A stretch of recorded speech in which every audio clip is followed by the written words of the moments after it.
UGC net JRF प्रथम प्रश्न पत्र शिक्षण अभिक्षमता टीचिंग एप्टीट्यूड अध्याय 1।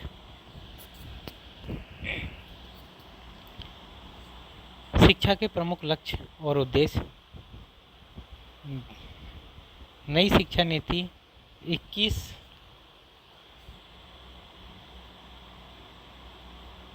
2020वीं सदी में पहली नीति होने के नाते पहुंच, समानता, गुणवत्ता, वहनीयता और जवाबदेही के मूलभूत स्तंभों पर बनी है। नई नीति सतत विकास के लिए 2030 एजेंडा से जुड़ी है। इसका उद्देश्य स्कूल और कॉलेज शिक्षा दोनों को अधिक समग्र, लचीला, बहुविषयक, वर्तमान और भविष्य की ज़रूरतों के लिए अधिक उपयुक्त बनाकर भारत को एक जीवंत ज्ञान समाज और वैश्विक ज्ञान महाशक्ति में बदलना है। इसका उद्देश्य प्रत्येक छात्र की अनूठी क्षमताओं को सामने लाना है। उच्च शिक्षा की अंतिम इकाई में इसकी विस्तृत चर्चा की गई है। हैविगास्ट और न्यूगार्टन ने शिक्षा प्रणाली के दो महत्वपूर्ण कार्य दिए हैं। एक, दर्पण जो समाज को वैसा ही दर्शाता है जैसा वह है या समाज का स्थिरीकरण करने वाला है। सामाजिक परिवर्तन का एक अभिकर्ता या समाज के विचारों को लागू करने की दिशा में निर्देशित बल है। प्रमुख समाजशास्त्री जॉर्ज पाइने ने शिक्षा के 3 मुख्य कार्यों का वर्णन किया है। पहला, परंपराओं को आत्मसात करना। दूसरा, नए सामाजिक प्रतिमानों का विकास। तीसरा, रचनात्मक और तर्कसाध्य भूमिका। एमिल दुर्खिम ने समाज के प्रमुख कार्यों के रूप में समाज के मानदंडों और मूल्यों के संचरण पर विचारों की स्थापना की। उन्होंने शिक्षा को विशिष्ट भूमिकाओं के लिए एक प्रशिक्षण के रूप में भी स्वीकार किया, जिसमें आजीविका के लिए कुछ व्यवसाय अपनाना भी सम्मिलित है। सांस्कृतिक संचरण और संवर्धन, स्वीकृति और सुधार, परिवर्तन और पुनर्निर्माण के कार्यों को करने के लिए शिक्षा की आवश्यकता है। युवा पीढ़ी समाज के पारंपरिक तरीकों को क्यों सीखती है? इस प्रक्रिया को संस्कृति कहा जाता है और वह समाज में भिन्न होता है। शिक्षा के माध्यम से संस्कृति को औपचारिक रूप दिया जाता है। संस्कृतिकरण यह वह प्रक्रिया है जिसके माध्यम से एक व्यक्ति या समूह एक संस्कृति से दूसरे की प्रथाओं और मूल्यों को अपनाने के लिए आता है और अपनी विशिष्ट संस्कृति को बनाए रखता है। यह अवधारणा तीव्रता से बढ़ते हुए वैश्वीकृत समाज में महत्वपूर्ण बन चुकी है। शैक्षिक उद्देश्य निर्धारित करने वाले कारक। शिक्षा अधिकतर एक नियोजित और उद्देश्यपूर्ण गतिविधि है। निम्नलिखित कारकों द्वारा निर्धारित अद्वितीय गतिविधियों को दिशा देने के लिए शैक्षिक उद्देश्य आवश्यक हैं। दर्शनशास्त्र। दर्शन और शिक्षा एक ही सिक्के के 2 पहलू हैं। दर्शन एक मुख्य कारक है जो शिक्षा के उद्देश्यों को निर्धारित करता है। शिक्षा को दर्शन के प्रचार प्रसार का सर्वोत्तम साधन कहा गया है। इसकी चर्चा हम पहले ही कर चुके हैं। मानव स्वभाव का दर्शन के साथ निकट संबंध है। उदाहरण के लिए आदिवासी लोग मनुष्य में शिक्षा को परमात्मा के प्रकट होने का लक्ष्य मानते हैं। तीसरा, सामाजिक सांस्कृतिक कारक और समस्याएं। शिक्षा का उद्देश्य सांस्कृतिक विरासत और परंपराओं को एक पीढ़ी से दूसरी पीढ़ी तक संरक्षित ढंग से स्थानांतरित करना है। धार्मिक कारक। प्राचीन भारत में बौद्ध धर्म ने प्रचलित शिक्षा प्रणाली में धर्म के आदर्शों जैसे अहिंसा और सत्य को सम्मिलित करने पर बल दिया। राजनीतिक विचारधाराएं। एक लोकतांत्रिक राजनीतिक व्यवस्था के शैक्षिक उद्देश्य एक निरंकुश राजनीतिक व्यवस्था से काफ़ी भिन्न हो सकते हैं। ज्ञान का अन्वेषण। ज्ञान अच्छे पारंपरिक संबंधों, जीवन में स्वस्थ समायोजन, व्यवहार में संशोधन, आत्म जागरूकता और सामाजिक विकास के लिए आवश्यक हैं। यह सौभाग्य और प्रसन्नता का स्रोत भी है। व्यावसायिक शिक्षा को अपने शिक्षार्थी को अपनी आजीविका कमाने के लिए तैयार करना चाहिए और उसे आर्थिक और सामाजिक जैसे दोनों कारकों में आत्मनिर्भर और कुशल बनाना चाहिए। 8वां, आत्म साक्षात्कार और समग्र विकास। शिक्षा का उद्देश्य प्रत्येक व्यक्ति को उसकी व्यक्तिगत क्षमता के अनुसार सफल बनाने में सहायता करना होता है। शिक्षा का उद्देश्य व्यक्ति का संपूर्ण विकास करना है। इसमें भौतिक, मानसिक, भावनात्मक, सामाजिक और आध्यात्मिक विकास सम्मिलित है। सामंजस्यपूर्ण विकास। महात्मा गांधी ने शिक्षा के इस उद्देश्य को बहुत महत्व दिया है। उन्होंने कहा, शिक्षा से हमारा अर्थ एक और बालक और मानव काया तथा दूसरी ओर मन और आत्मा में सर्वश्रेष्ठ से सर्वश्रेष्ठ का एक सर्वांगीण चित्रण है। नीतिक और चरित्र विकास। कुछ शिक्षाविद ने शिक्षा का सर्वोच्च उद्देश्य मानते हैं। हर्बर्ट स्पेंसर ने इस बात पर बल दिया कि शिक्षा को बचाने के नैतिक मूल्यों और गुणों जैसे कि सच्चाई, अच्छाई, पवित्रता, साहस, श्रद्धा और ईमानदारी को विकसित करने में सक्षम बनाना चाहिए। नागरिकता। समाज के सदस्य के रूप में एक छात्र को समाज के प्रति अपने कर्तव्यों, कार्यों और दायित्वों के बारे में जागरूक होना चाहिए। अवकाश के लिए शिक्षा। अवकाश वह समय है जिसका उपयोग आनंद और मनोरंजन के लिए किया जाता है। हमें आराम करने और ऊर्जा पुनः प्राप्त करने के लिए इसकी आवश्यकता है। यदि अवकाश का बुद्धिमानी से उपयोग किया जाए तो यह शारीरिक और मानसिक संतुलन को जन्म देता है।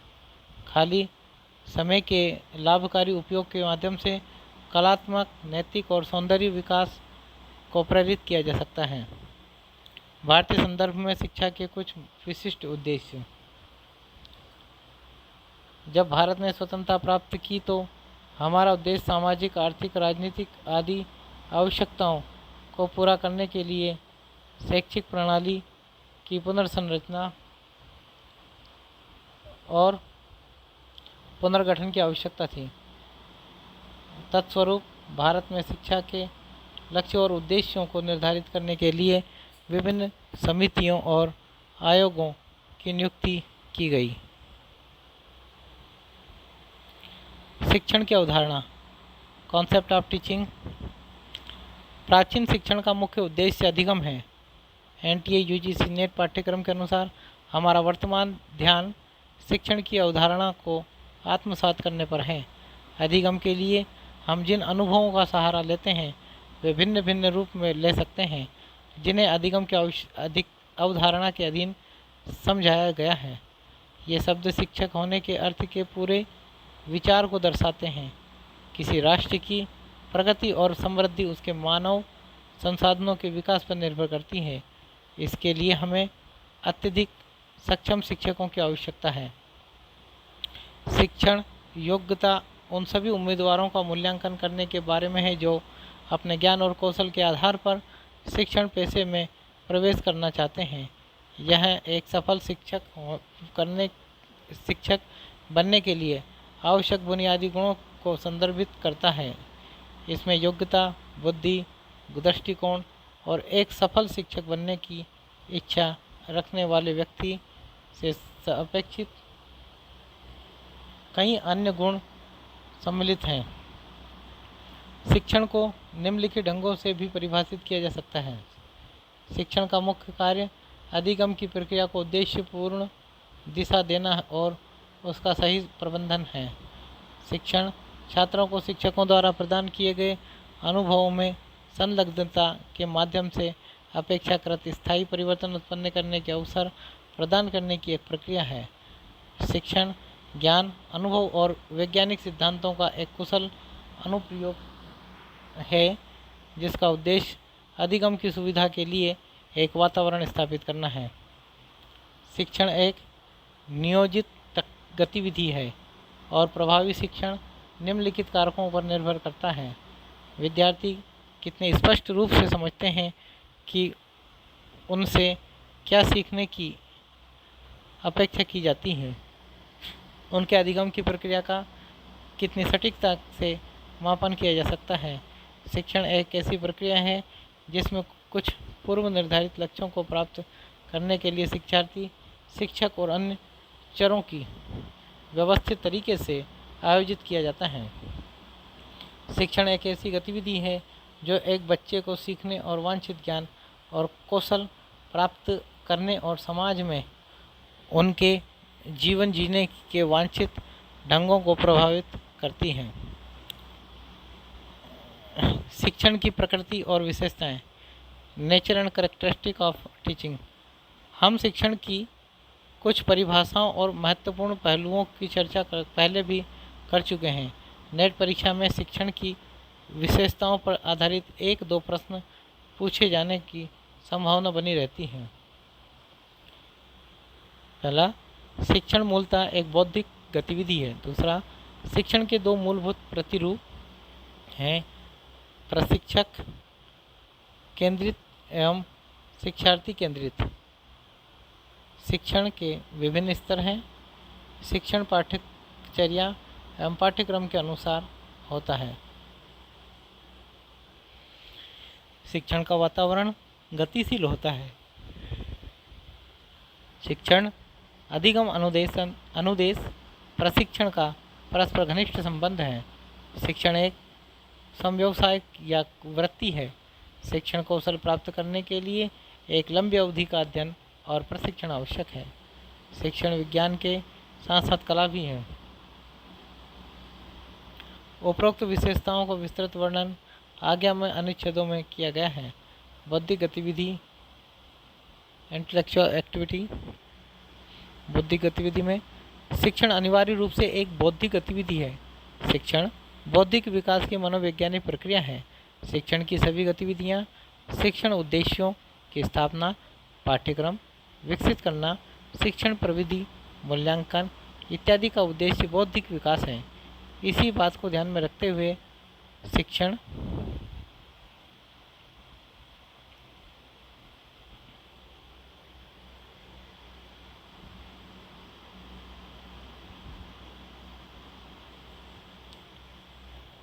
अधिगम प्रक्रिया में व्यक्तिगत भिन्नता के सिद्धांत को अपनाया जाता है। अब ये देखते हैं। मूलभूत शिक्षण प्रतिरूप। इसमें है शिक्षण का कोई मूलभूत प्रतिरूप नहीं है जो सभी स्थितियों के लिए शुभ हो। यहाँ 2 विपरीत आकारों की चर्चा की गई है। इन आकारों की विभिन्न या संयोजित रूप से विभिन्न पाठ्यक्रमों के लिए प्रयोग किया जा सकता है। प्रशिक्षण केंद्रित दृष्टिकोण। इस दृष्टिकोण को आंग्ल भाषा में पेडागॉजी भी कहा जाता है, जिसका अर्थ है शिक्षण का विज्ञान।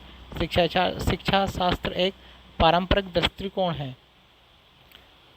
इसे शिक्षण का विज्ञान और कला भी कहा जाता है। शिक्षण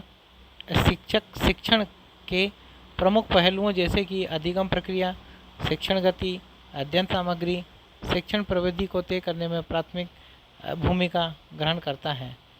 यह सब तय करना मुख्य रूप से शिक्षक का कार्य बन जाता है। फ्रेडरिक डरबर्ट ने वर्ष 1906 में अपने कार्य सार्वभौमिक शिक्षाशास्त्र में शिक्षण के 5 औपचारिक चरणों का समर्थन किया। साधन रचना, नई सामग्री की प्रासंगिक प्रवृत्ति, विचारों या अनुसरण से संयोजना, प्रस्तुति, ठोस वस्तुओं के वास्तविक अनुभव को ध्यान में रखते हुए नया पाठ प्रस्तुत करना, संस्थागत रूप देना, नए विचारों की प्रवृत्ति, विचारों के साथ तुलना करने के उद्देश्य से नए विचारों को शिक्षार्थी के दिमाग में प्रत्यारोहित करना। सामान्यीकरण, अमूर्त विचारों को विकसित करने के लिए अधिगम की धारणा और अनुभव से आगे ले जाना। आवेदन, नए अर्जित ज्ञान को छात्र के जीवन का अभिन्न अंग बनाना। शिक्षार्थी केंद्रित पद्धति, एंड्रागोजी मूलतः ग्रीक और बाद में जर्मन शब्द एंड्रा यौगिक पर आधारित है, जिसे 1833 में जर्मन शिक्षक अलेक्जेंडर कम्प ने प्रस्तुत किया था। यहाँ शिक्षार्थी अधिकतर स्वनिर्देशित होता है। वह अधिकतर अपने स्वयं के अधिगम के लिए उत्तरदायी है। छात्र न केवल ज्ञान प्राप्त करते हैं बल्कि वे अन्वेषण या खोज के माध्यम से व्याख्या करते हैं। छात्रों ने अपने अधिगम की गति स्वयं निर्धारित की है। प्रशिक्षक स्वयं को सीखने और नए ज्ञान प्राप्त करने के अवसर प्रदान करके अधिगम की सुविधा प्रदान करते हैं। इस प्रकार छात्र नए कौशल विकसित करते हैं। स्व मूल्यांकन भी इस दृष्टिकोण की विशेषता है। दृष्टिकोण की पहचान वयस्क शिक्षा से भी की जाती है। ये दोनों मूलभूत मॉडल चरम स्थितियों को वर्णित करते हैं। व्यावहारिक रूप में शिक्षण समाज और कला में के अनुरूप इन दोनों के बीच में कहीं होता है। शिक्षण में प्रमुख परिवर्तन, पेडागोजी से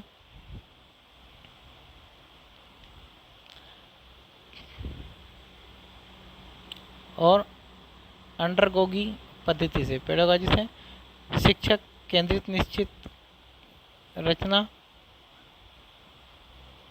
अंडरगोगी शिक्षित केंद्रित लचीली प्रक्रिया। पेडागोजी में शिक्षक की दिशा और निर्णय, अंडरगोगी में शिक्षार्थी की स्वायत्तता।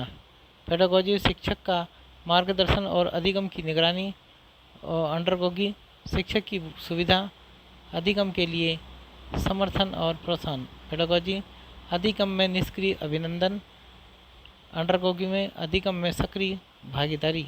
पेडागोजी में कक्षा की 4 दीवारों के भीतर अधिगम और अंडरगोगी में व्यापक सामाजिक संदर्भ में अधिगम। पेडागोजी ज्ञान दिशा और निश्चित के रूप में, अंडरगोगी ज्ञान बनता है और विकसित होता है। पेडागोजी अनुशासनात्मक केंद्र और अंडरगोगी में बहु विषयक शैक्षिक केंद्र। पेडागोजी में रैखिक दिशा, अंडरगो में एकाधिक विभिन्न दिशाएं।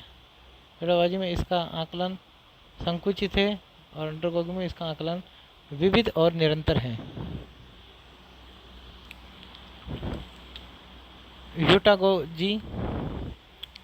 ह्यूटागोजी को स्टीवर्ड हसे द्वारा परिभाषित किया गया था। वह स्वनिर्धारित अधिगम का अध्ययन है। यह एंड्रोगोगी का विस्तार और पुनर्व्याख्या है। यह शिक्षण का एक नए युग का ढंग है। यह परिवर्तनकारी तकनीक है। यह छात्रों को आत्मखोज की गहन यात्रा पर ले जाता है। यह अवधारणा स्वशिक्षा को बढ़ावा देती है, जो औपचारिक शिक्षण से स्वतंत्र है। इसे पीएचडी और अप्रेंटिसशिप के उदाहरणों से जोड़ा जा सकता है। मनोविज्ञान के 5 स्तंभ। शिक्षा के संदर्भ में मनोविज्ञान के 5 स्तंभ हैं: जैविक, जीव विज्ञान, तंत्रिका विज्ञान, भावना, चेतना। संज्ञानात्मक, इसमें धारणा, सोच, बुद्धि और स्मृति। विकासात्मक में सीखना, जीवन काल और विकास। सामाजिक और व्यक्तित्व में सामाजिक व्यक्तित्व, भावनाएं, प्रेरणा। मानसिक और शारीरिक स्वास्थ्य में असामान्य, उपचार, तनाव, जीवन शैली और स्वास्थ्य।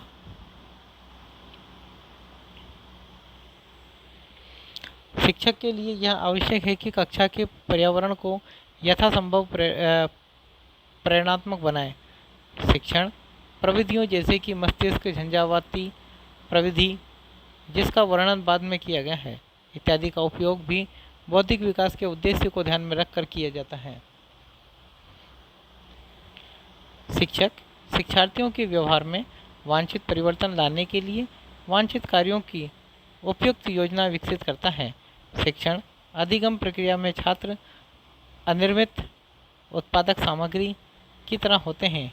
वे कक्षा में विभिन्न आकांक्षाएं लेकर आते हैं।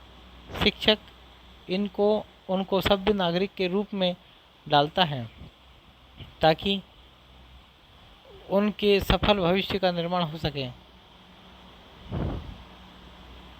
मानसिक विकास की कई विशेषताएं होती हैं। इसके अंतर्गत उत्तरोत्तर विकास, नए विचारों का विकास, विचारों के व्यक्ति, संज्ञानात्मक योग्यताओं का विकास इत्यादि आते हैं। पाठ्यक्रम में विविधता का मुख्य उद्देश्य शिक्षार्थियों की सृजनात्मकता का विकास करना होता है। शिक्षण के स्तर। शिक्षण के दौरान एक अनुभवी व्यक्ति शिक्षक को एक अनुभवहीन व्यक्ति छात्र के बीच बातचीत होती है। यहाँ मुख्य उद्देश्य छात्र के व्यवहार में परिवर्तन लाना है। शिक्षण के मूल रूप से 3 भिन्न भिन्न स्तर हैं। ये स्तर शिक्षण के मुख्य उद्देश्यों की उपलब्धि को दर्शाते हैं।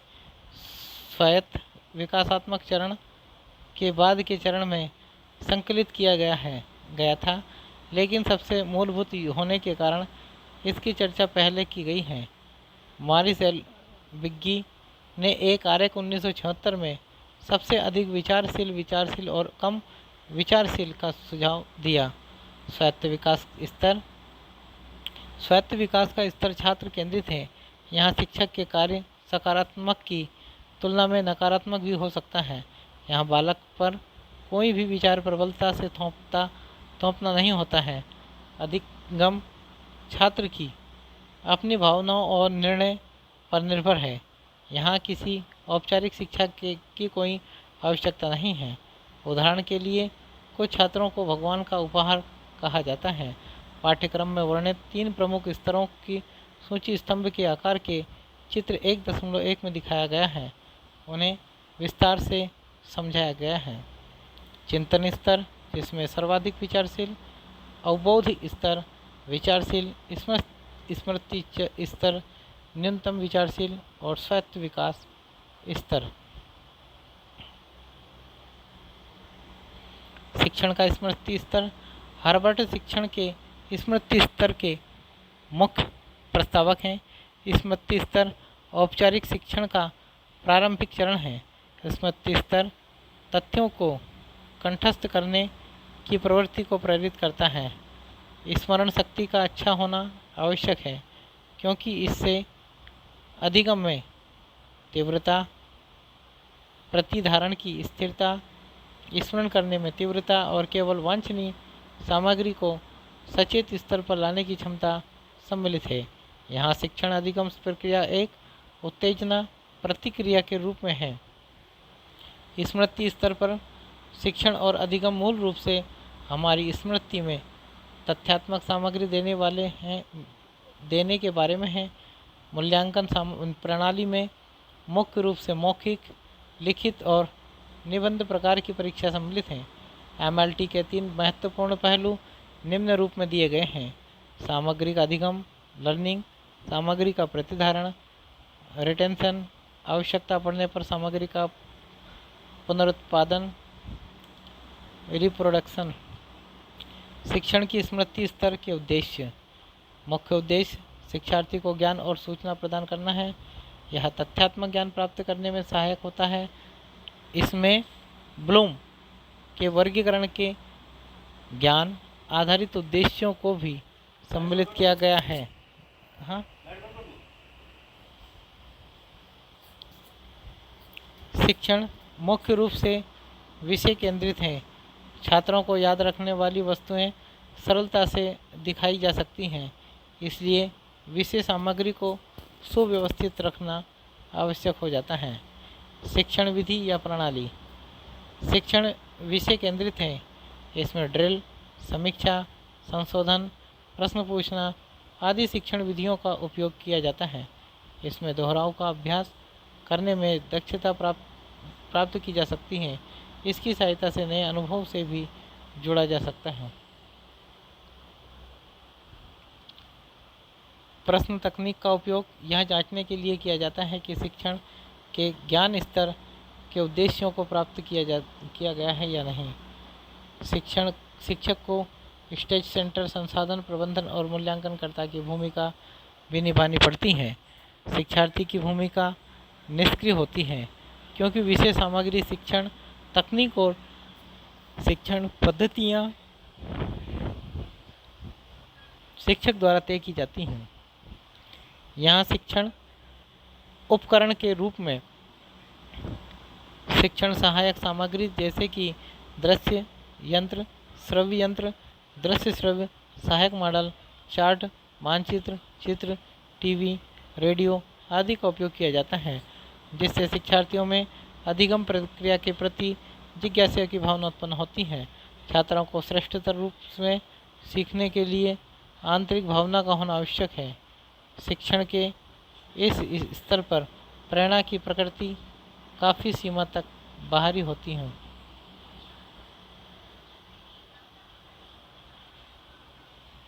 शिक्षार्थी के लिए मूल्यांकन प्रणाली। मूल्यांकन प्रणाली में मुख्य रूप से मौखिक, लिखित और निबंध प्रकार की परीक्षा सम्मिलित है। मूल्यांकन एवं निर्धारित उद्देश्यों पर किया जाता है। यहाँ छात्रों की याद करने की शक्ति की जांच के लिए मौखिक और लिखित दोनों परीक्षाएं आयोजित की जाती हैं। लिखित परीक्षा के लिए short time recall type, recognition type, multiple choice और मैचिंग टाइप टेस्ट वस्तु का उपयोग किया जाता है। यहाँ शिक्षण के लिए प्रश्नों की अधिकतम संख्या का प्रयास करना आवश्यक है। स्मृति के मनोवैज्ञानिक आधार। शिक्षण का स्तर। जीन पियाजे के अनुसार स्मृति स्तर मुख्य रूप से स्कूल में प्रारंभिक कक्षाओं से संबंधित है।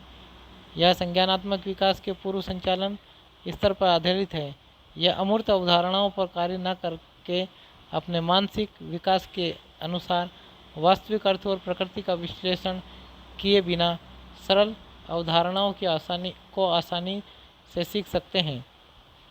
सामान्य तौर पर विद्यार्थियों से सीखे गए तथ्यों पर विचार करने, चिंतन करने या प्रतिबिंबित करने की अपेक्षा नहीं की जाती है। हर्बर्टियन की धारणा के सिद्धांत के अनुसार युवा छात्र मन इस स्तर पर स्वयं को और अपने आसपास की दुनिया को समझने के लिए तत्पर रहते हैं। मस्तिष्क वैसे भी अधिक मात्रा में तथ्यात्मक जानकारी एकत्रित करने के लिए तैयार हो जाता है, जिसमें अवधारणाएं, तत्व, संरचनाएं, मॉडल, सिद्धांत आदि सम्मिलित हैं।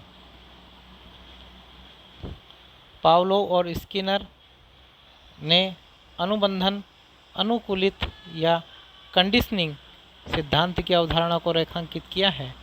इसके द्वारा किसी व्यक्ति द्वारा की गई सही प्रतिक्रिया को सुदृढ़ किया जा सकता है ताकि सीखी गई विषय वस्तु को दीर्घ समय तक सरलता से याद रखा जा सके। शिक्षण स्मृति स्तर के लिए सुझाव। शिक्षण सामग्री वस्तुनिष्ठ और उपयोगी होनी चाहिए। शिक्षण सामग्री सीमित होने के साथ साथ सरल से जटिल की ओर अग्रसर होनी चाहिए। शिक्षण सहायक सामग्री के भागों को व्यवस्थित, एकीकृत, अनुक्रमित करके संगठित किया जाना चाहिए। छात्रों को स्मरण शक्ति में सुधार सुनिश्चित करने के लिए निरंतर मूल्यांकन का ध्यान रखा जाना चाहिए। नित्य प्रयोग और अभ्यास से छात्रों की स्मृति में अधिक सामग्री की अवधारणा को बढ़ाया जा सकता है। कक्षा अनुदेशन के दौरान निरंतर सुदृढ़ीकरण अवश्य होना चाहिए। शिक्षण के अवबोध स्तर को समझना। मॉरिसन शिक्षण अवबोध स्तर के मुख्य प्रस्तावक हैं। यह स्मृति और अंतर्दृष्टि है। यह विषय की दक्षता पर निर्भर करता है। यह विद्यार्थियों को सामान्यीकरण, सिद्धांतों, तथ्यों और अनुप्रयोग भागों को समझाने के साथ उन्हें बौद्धिक व्यवहार विकसित करने के भी अधिक से अधिक अवसर प्रदान करता है। इस स्तर पर शिक्षण का स्तर स्मृति स्तर की तुलना में उच्च होता है। इसमें विद्यार्थी संज्ञानात्मक क्षमताओं का उच्च विकास होने पर विचार करने, तथ्यों के अधिगम, तार्किक प्रस्तुतिकरण, उनका अर्थपूर्ण विश्लेषण और निष्कर्ष निकालने में पूर्ण रूप से सक्षम हो जाते हैं। वे सिद्धांतों और तथ्यों के बीच संबंधों का मूल्यांकन करते हैं और तथ्यों को आत्मसात करने के लिए स्थान भी प्रदान करते हैं। उद्देश्य संशोधित ब्लूम वर्गीकरण के अनुसार शिक्षण अवबोध स्तर का उद्देश्य निम्न उद्देश्यों पर आधारित है। इसका मुख्य उद्देश्य निर्देशात्मक संदेशों की व्याख्या करना, उदाहरण देना, वर्गीकरण करना, तुलना करना तथा अनुमान के माध्यम से निर्देशात्मक संदेशों को समझना है। इसके उद्देश्यों में उचित प्रक्रिया का उपयोग भी मुख्य रूप से सम्मिलित है। विषय वस्तु व्यापक और अधिक विस्तृत है। इसमें वास्तविक जीवन की स्थितियों के सिद्धांतों और सामान्यीकरण का अनुप्रयोग सम्मिलित है। शिक्षण पद्धतियाँ और उपकरण यह निम्नलिखित रूप में सम्मिलित हैं: व्याख्या एवं सह प्रदर्शन, चर्चा विधि, आगमनात्मक, निगमनात्मक, उदाहरण और स्पष्टीकरण। कक्षा में विशिष्ट उदाहरणों का उपयोग किसी बिंदु को स्पष्ट करने, रुचि में संवर्धन करने के लिए किया जाता है। इससे कक्षा का वातावरण अधिक सक्रिय होता है और अधिगम प्रक्रिया अधिक प्रेरक हो जाती है।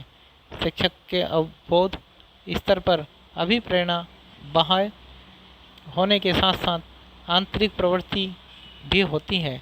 इस विधि में मुख्य रूप से निम्न शिक्षण उपकरण सम्मिलित हैं: प्रतिरूप, लेखाचित्र, दीप्ति या कॉल वाले कार्ड, प्रतिमा।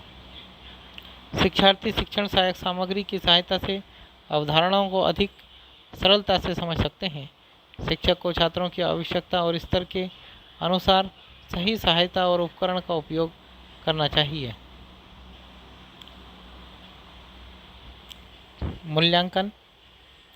मूल्यांकन प्रणाली में मुख्य रूप से निबंध और वस्तुनिष्ठ दोनों प्रकार के प्रश्न सम्मिलित होते हैं।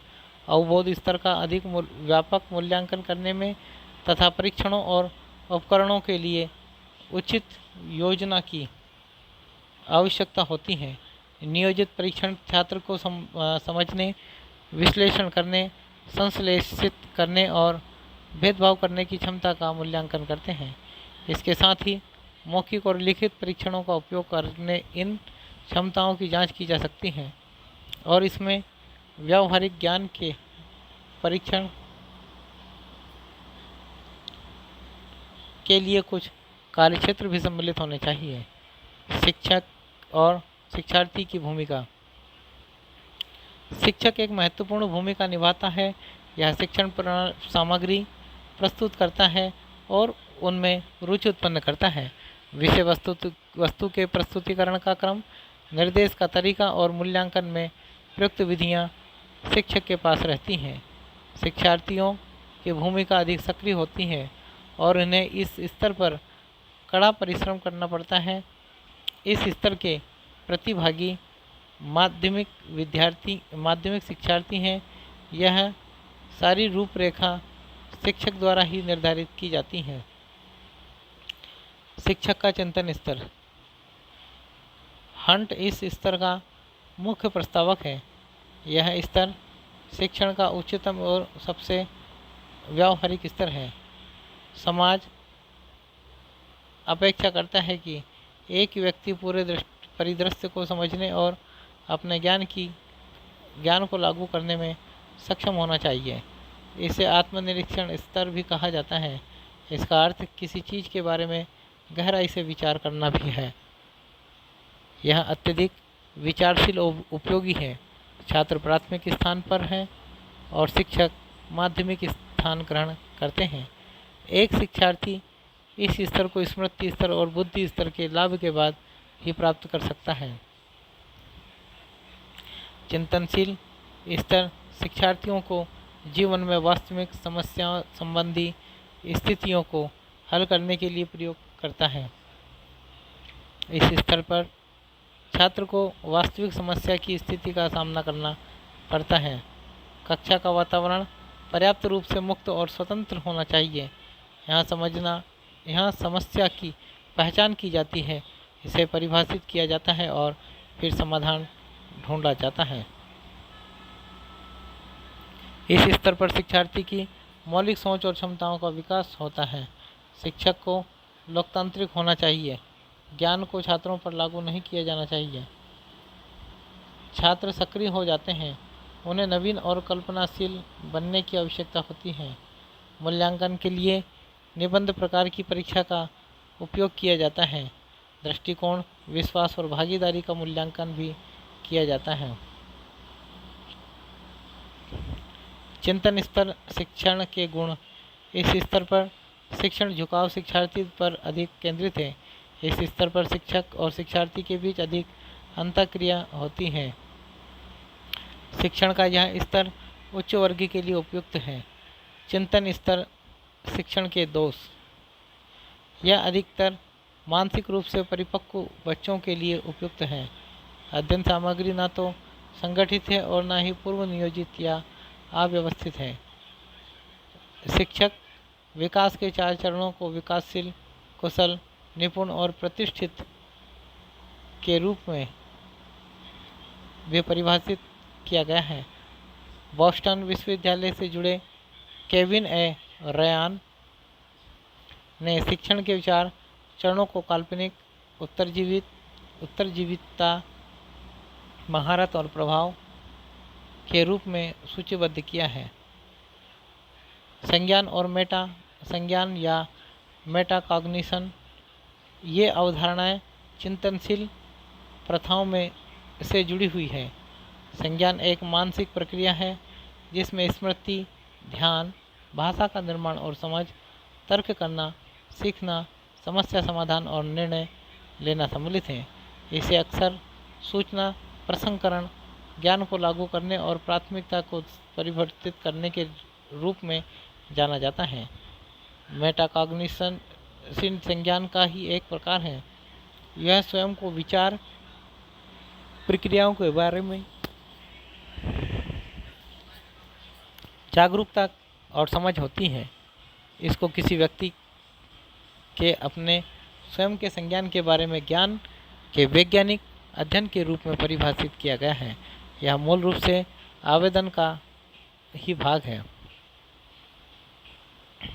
चलो, पाठ्यचर्या की रूपरेखा और पाठ्यचर्या और पाठ्यक्रम। एक प्रश्न जो आया था कि एक शिक्षक अपनी प्रस्तुति के समर्थन में कई सकारात्मक और नकारात्मक उदाहरण प्रस्तुत करता है, वहाँ शिक्षण का कौन सा स्तर परिलक्षित करता है? तो इसमें डी, चिंतनशील स्तर। सकारात्मक और नकारात्मक उदाहरण देने का अर्थ है छात्रों को वास्तविक जीवन की स्थितियों से परिचित करवाना। अब आगे पाठ्यचर्या की रूपरेखा, पाठ्यचर्या और पाठ्यक्रम।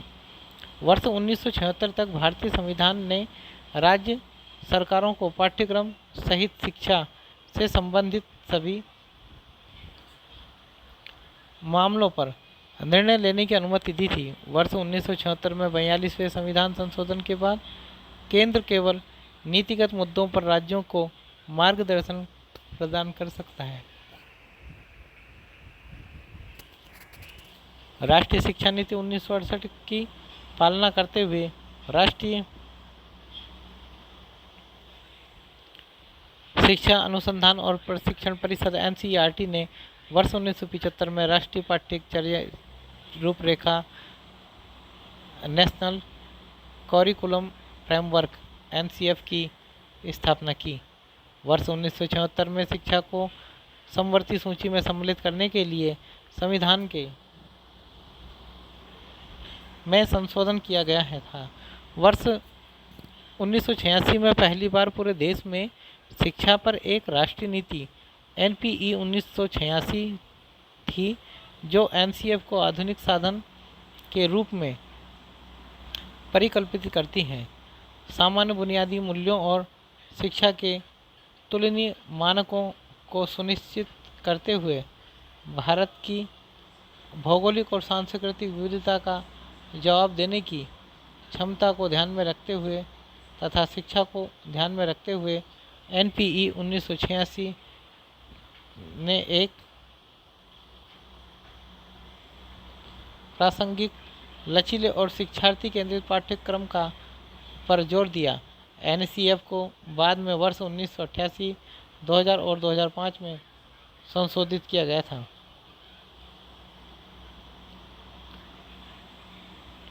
पाठ्यचर्या ढांचा एक ऐसी योजना है जो व्यक्ति और समाज दोनों के संबंध में शैक्षिक उद्देश्यों की व्याख्या करती है। यह योजना बच्चों को एक शिक्षण संस्थान द्वारा प्रदान किए जाने वाले अधिगम के अनुभवों के प्रकारों की समझ की ओर ले जाती हैं। पाठ्यचर्या को नियोजित गतिविधियों के कुल योग के रूप में माना जाता है जो अधिगम की सुविधा प्रदान करते हैं और विशिष्ट शैक्षिक उद्देश्यों को लागू करने के लिए डिज़ाइन किए गए हैं। यह समझाने की एक योजना है कि किन अवधारणाओं को व्यवहार में लाया जाना है, शिक्षार्थियों के बीच कौन से ज्ञान, कौशल और दृष्टिकोण को जानबूझकर विकसित किया जाना है। इसमें सामग्री के चयन के लिए मानदंड के विवरण और सामग्री के लेन देन के साथ साथ मूल्यांकन के विभिन्न ढंग सम्मिलित हैं। जब वह यह निम्नलिखित कारकों से संबंधित हैं: किसी विशेष स्तर या कक्षा में शिक्षा के सामान्य उद्देश्य, विषयवार अधिगम के उद्देश्य और सामग्री, पढ़ाई का कोर्स और समय आवंटन, शिक्षण अधिगम अनुभव, शिक्षण अधिगम अनुदेशात्मक सुविधाएं और सामग्री, अधिगम का मूल्यांकन और शिक्षार्थियों को प्रतिक्रिया।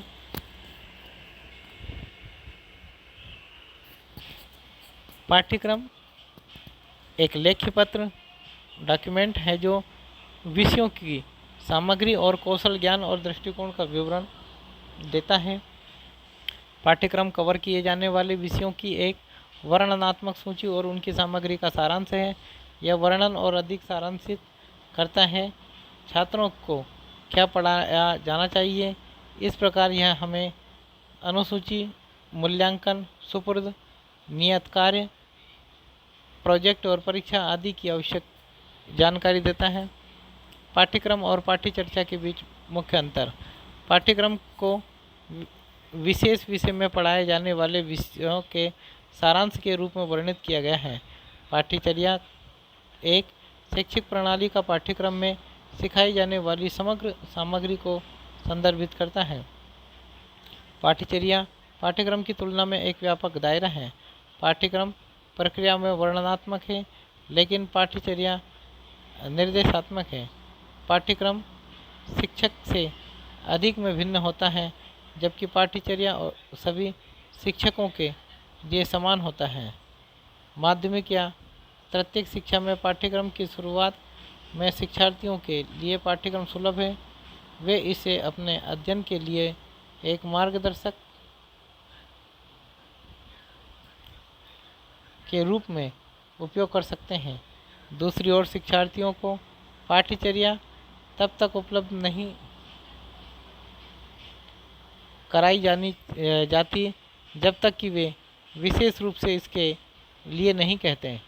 पाठ्यचर्या के विपरीत पाठ्यक्रम एक विशेष विषय के लिए निर्धारित किया जाता है जो अध्ययन की एक विशेष अवधि या एक कार्यक्रम को कवर करता है।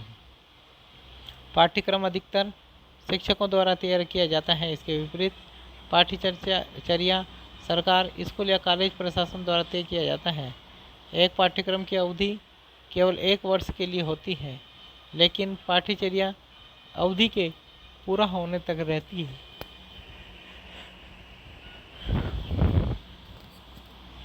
पाठ्यचर्या के लिए बुनियादी दृष्टिकोण: विषय केंद्रित पाठ्यचर्या।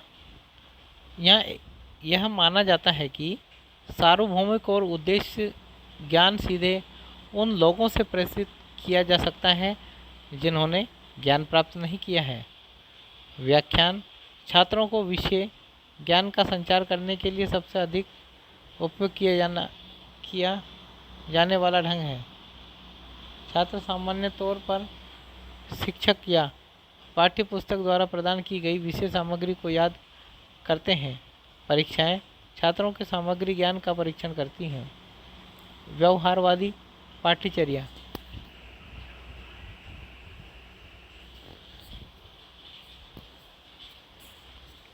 व्यवहारवादी मनोवैज्ञानिक अधिगम को व्यवहार में परिवर्तन के रूप में देखते हैं और अधिगम के उद्देश्यों को व्यवहार परिवर्तन के रूप में परिभाषित किया जाता है। ज्ञान क्रिया की क्षमता है जिसे कार्यों के सफल प्रदर्शन के रूप में पहचाना जाता है। यह निर्धारित करने का एकमात्र ढंग है कि विद्यार्थी कुछ जानते हैं या नहीं जानते हैं। यह देखना है कि कुछ स्थितियों में कैसे व्यवहार करते हैं। अधिगम के व्यवहारवादी सिद्धांत निम्न हैं: योग्यता आधारित पाठ्यक्रम, मानदंड संदर्भित पाठ्यचर्या, दक्षता अधिगम, योजनाबद्ध अधिगम।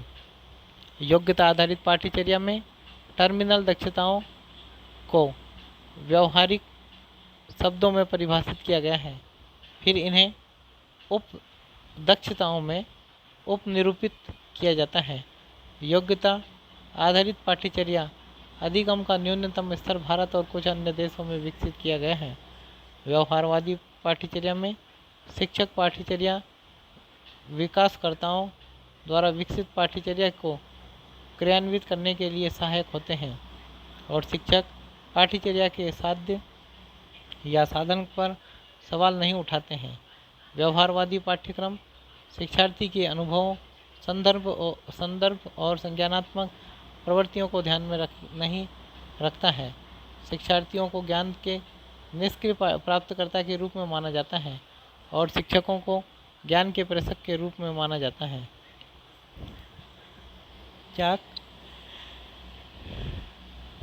चाक और वार्तालाप शिक्षण का सामान्य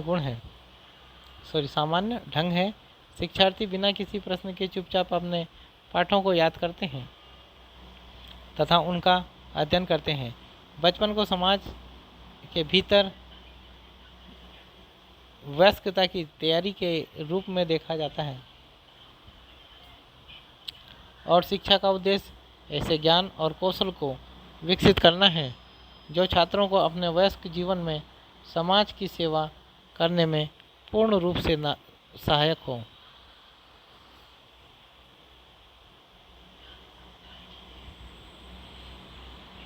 पाठ्यचर्या फ्रेमवर्क का रेखीय चित्रण।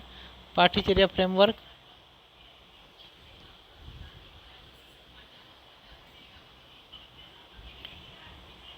इसमें पाठ्यचर्या फ्रेमवर्क में पाठ्यक्रम का आधार, मनुष्य एवं समाज के बारे में परिकल्पना, ज्ञान मीमांसा, ज्ञान कैसे प्राप्त किया जाए की परिकल्पना, अधिगम संबंधी परिकल्पना, बालक और उसके संदर्भ के बारे में परिकल्पना। मूल पाठ्यचर्या, शिक्षा का उद्देश्य, शिक्षा के सोपान संबंधी उद्देश्य, शिक्षण सामग्री के चयन एवं आयोजन के सिद्धांत, उपयुक्त शिक्षण विधि के मापदंड, उपयुक्त शिक्षण सामग्री के मापदंड, मूल्यांकन के सिद्धांत। पाठ्यचर्या का विवरण, इसमें शिक्षा के सोपान संबंधी उद्देश्य और शिक्षण सामग्री के चयन एवं आयोजन के सिद्धांत में पाठ्यक्रम का विवरण आ जाएगा और उपयुक्त शिक्षण विधि के मापदंड में अनुशंसित कक्षा ग्रहण अनुशीलन क्रियाएं और उपयुक्त शिक्षण सामग्री के मापदंड में पाठ्य पुस्तकें एवं शिक्षण अधिगम सामग्री और मूल्यांकन के सिद्धांत में मूल्यांकन योजना प्रणाली।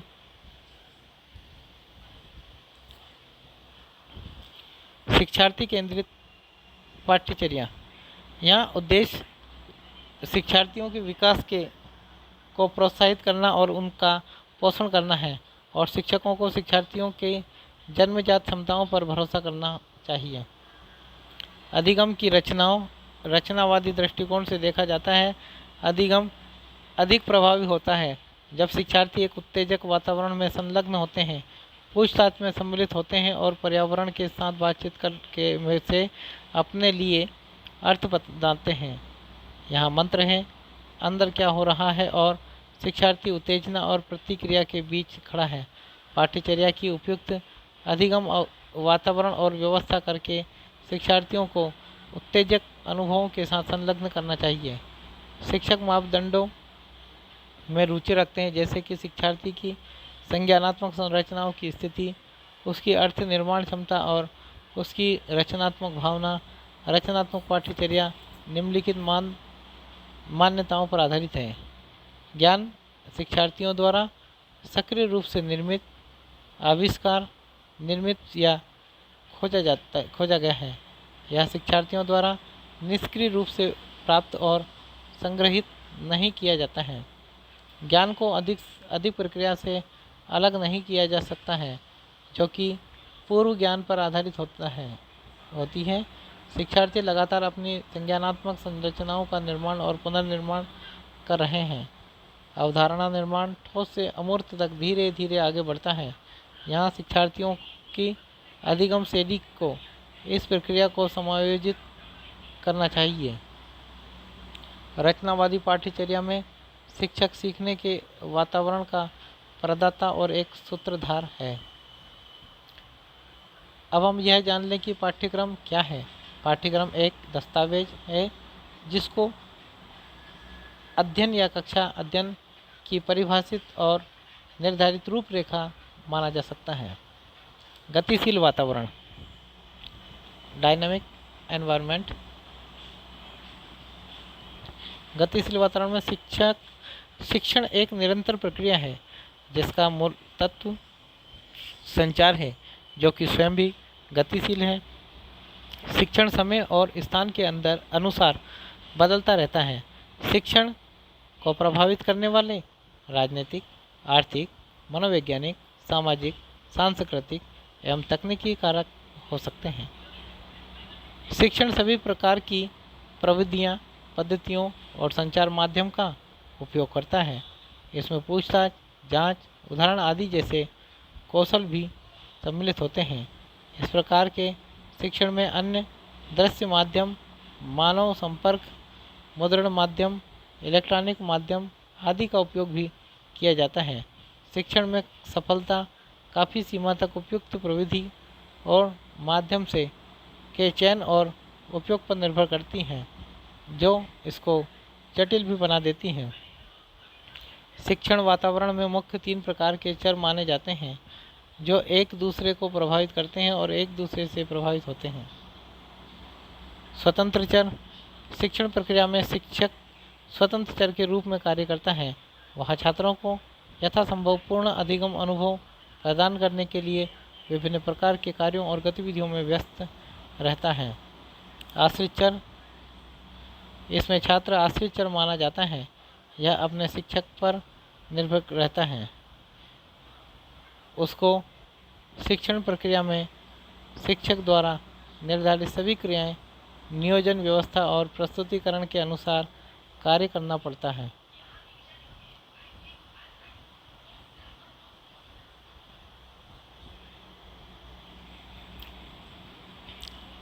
हस्तक्षेप चर, शिक्षण प्रक्रिया में पाठ्यपुस्तक, शिक्षण विधियां, शिक्षण युक्तियां तथा शिक्षण व्यूह रचनाएं आदि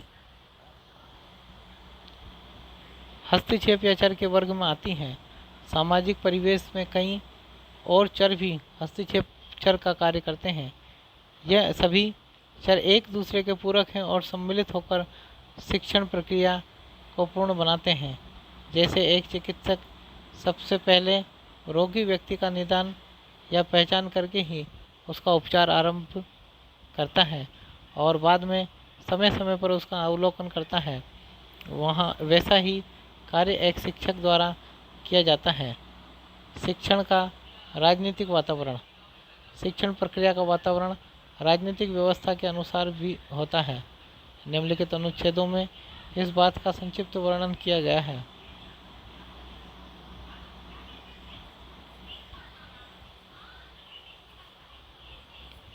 एक तंत्र शासन, इस व्यवस्था में शिक्षण प्रक्रिया शिक्षक प्रधान मानी जाती है। शिक्षक की बात की शिक्षार्थी बिना तर्क के स्वीकार करते हैं। लोकतंत्र में इस व्यवस्था में शिक्षक और शिक्षार्थी के संबंध मानवीय आधार पर होते हैं। दोनों एक दूसरे के विचारों को सम्मान देते हैं और बिना किसी भय के अपने अपने विचारों को प्रस्तुत करते हैं। लोकतंत्र में स्वानुशासन पर बल दिया जाता है। हस्तक्षेप रहित शासन, यह व्यवस्था सबसे लचीली है। इसमें शिक्षक एक मित्र के रूप में कार्य करता है और छात्रों के अधिकतम सक्रिय होने के लिए अवसर प्रदान किए जाते हैं। शिक्षण में चरों के विभिन्न कार्य निम्नलिखित अनुच्छेदों में नेट की परीक्षा के अनुसार शिक्षण चरों के कार्यों का वर्णन किया गया है। शिक्षण में चरों के विभिन्न कार्य निदानात्मक क्रिया, उपचारात्मक क्रिया और मूल्यांकन क्रिया। निदानात्मक या नैदानिक क्रिया, यह कार्य इस मान्यता पर आधारित है कि हर छात्र अद्वितीय है। इसमें शिक्षक की भूमिका ज़्यादा सक्रिय है। वह पाठ्यपुस्तक और छात्र दोनों पर ही ध्यान देता है तथा इस बात का ध्यान रखता है कि छात्रों को क्या आता है और क्या नहीं आता। उपचारात्मक क्रिया, उपचारात्मक क्रिया में निदानात्मक दृष्टिकोण से छात्रों की कई कमियां शिक्षक के सामने आती हैं। उपचारात्मक क्रियाओं में यह देखा जाता है कि उन कमियों को कैसे दूर किया जाए तथा छात्रों में वांछित परिवर्तन लाने के शिक्षण के उद्देश्यों को कैसे पूरा किया जाए। इसमें शिक्षक का अनुभव, पूर्व ज्ञान, छात्रों की प्रकृति और उपलब्ध शिक्षण सहायक सामग्री इत्यादि महत्वपूर्ण भूमिका निभाते हैं। मूल्यांकन क्रिया, इन क्रियाओं से यह जाना जाता है कि छात्रों में के आचार व्यवहार में वांछित परिवर्तन आया है या नहीं।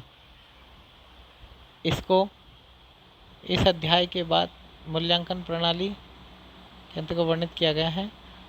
शिक्षण, अनुदेश और अधिगम। शिक्षण, अनुदेश और अधिगम, इन तीनों का परस्पर निकटतम संबंध है। शिक्षण मूल रूप से एक ऐसा कार्य है जो कि अधिगम को संभव बनाता है। इसलिए जब तक छात्र शिक्षण उद्देश्यों के अनुरूप कुछ सीखते हैं नहीं हैं, इसको निरर्थक ही माना जाएगा। इसलिए शिक्षण और अधिगम साथ साथ चलते हैं। शिक्षण किसी व्यक्ति को शिक्षित करने का मुख्य साधन होता है। तालिका तीनों के बीच तुलनात्मक संबंधों को दर्शाती हैं। पहला पाठ्यक्रम, दूसरा अनुदेश, तीसरा शिक्षण और चौथा अधिगम। शिक्षण एक समव्यवसाय है। Teaching is a profession. प्रायः यह कहा जाता है कि शिक्षण एक सा समव्यवसाय है जो दूसरे समव्यवसायों को संभव बनाता है। चिकित्सक, इंजीनियर, चार्टर्ड अकाउंटेंट, अधिवक्ता, कोई भी समव्यवसाय शिक्षण के बिना संभव नहीं है। यह समव्यवसाय मूलतः स्व अभियोजित होता है। शिक्षक अपनी समव्यवसाय के स्तर को बढ़ावा देने के लिए निश्चित क्रियाविधि को भी विकसित करते हैं। यह भी माना जा सकता है कि अध्यापक जैविक प्रक्रिया का होता है, अर्थात इसका विकास महज सहज ढंग से होता है।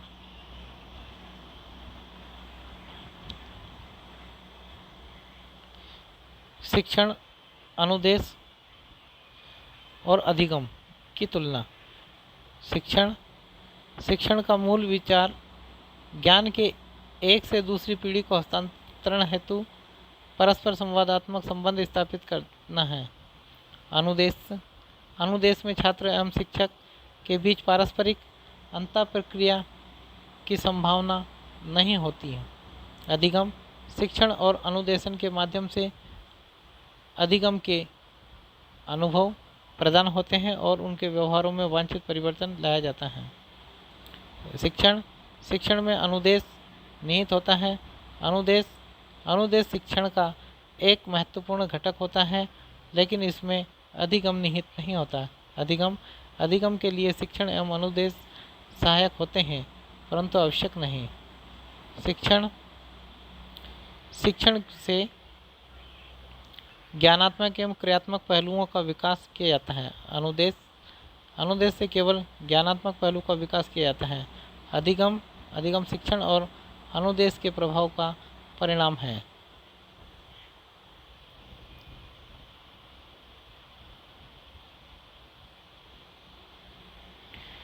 यदि हम आधुनिक दृष्टि से आजीविका के साधन को समव्यवसाय कहना चाहें तो उसमें निम्न विशिष्ट लक्षण होने चाहिए। पहला, विशेष बौद्धिक एवं शैक्षिक प्रशिक्षण। दूसरा, समाज। तीसरा, उच्च स्वायत्तता।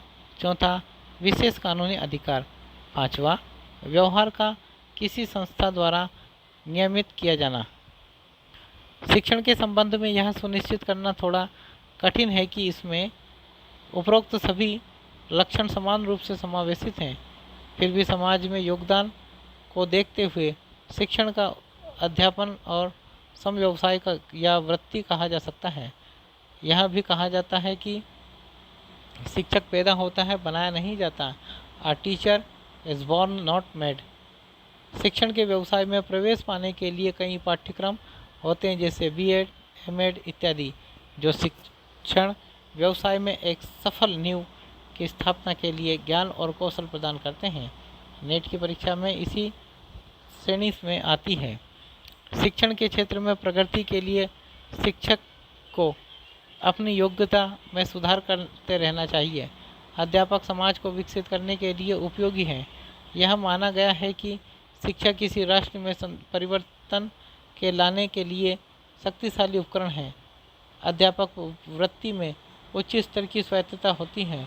विभिन्न क्रियाओं जैसे कि पाठ्यक्रम परिवर्धन, समय सारणी बनाना, अनुदेशात्मक उद्देश्यों की पहचान, शिक्षण विधि तय करना, मीडिया मूल्यांकन, मापदंड, सह पाठ्यक्रम, सभी में शिक्षण स्वायत्तता वांछित है।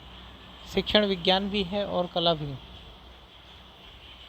विज्ञान की निम्नलिखित महत्वपूर्ण विशेषताएं: व्यवस्थित ज्ञान समूह, निरीक्षण और परीक्षण पर आधारित सिद्धांत, कारण और परिणाम संबंध, सार्वभौमिक संबंध, भविष्य में होने वाली घटनाओं के परिणाम में पूर्व अनुमान की संभावना, ज्ञान के प्रयोग से सार्थक परिणाम प्राप्त करना ही कला है। कला कार्य करने की विधि है, जबकि विज्ञान यह बताता है कि कैसे किया जाए।